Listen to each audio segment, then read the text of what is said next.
In this training module, you're going to learn to drive a diesel-electric locomotive and how the controls differ from a multiple unit. This is a BR Class 66 diesel-electric locomotive typically used for freight operations in the United Kingdom. In some trains, it is first necessary to insert the reverser handle. We need to do that on this one.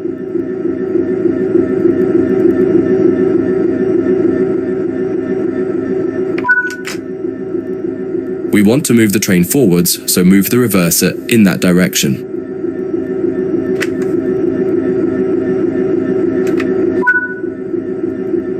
The train brake on the Class 66 uses a sprung lever.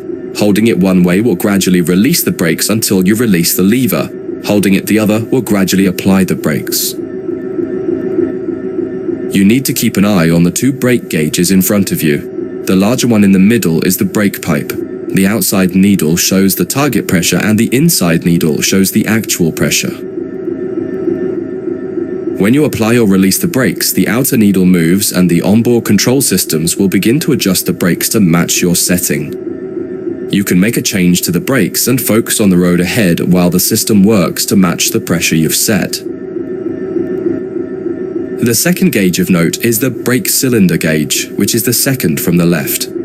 This tells you exactly what is happening with the brakes on the two sets of wheels on the locomotive. If the needles are raised to a V shape, that means they are fully applied. When the needles are both pointing directly down, the brakes on the locomotive will be fully released. You can learn more about braking systems elsewhere in the training center. But for now, you just need to remember that you are directly controlling the outer needle on the brake pipe gauge and that the end result is shown on the brake cylinder gauge. Keep the brake control in release until you can see the brake pipe control needle is reading 5 bar, pointing upwards. This will release the brakes fully.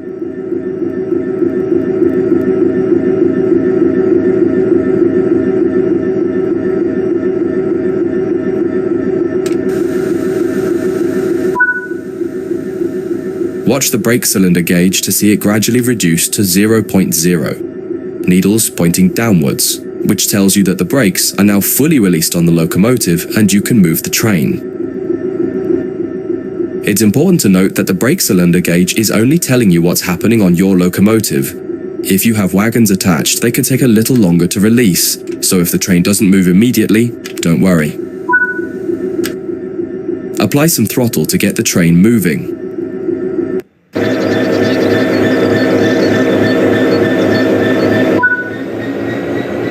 As you apply power, notice the ammeter rising, the gauge on the right-hand side with the colored sections. This is the amount of power being fed into the traction motors.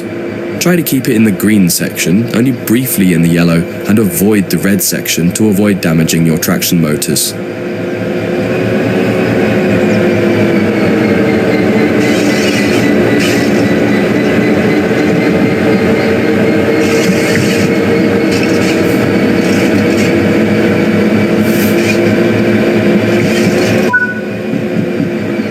Now that you've reached your target speed, you can move the throttle control back to 0. The train will then coast on level ground and the train will only slow down very gradually.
That's far enough. Bring this train to a complete stop by holding the brake control in the apply state until you see the brake pipe control needle in the center of your cab desk showing about 4 bar.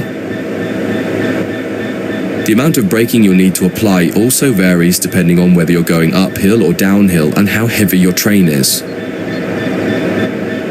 Stopping a train is one of the biggest challenges of controlling it, particularly stopping it in the right place. You'll get better at this with practice. That concludes this module. If you wish to replay it, you can come back to it at any time via the training center.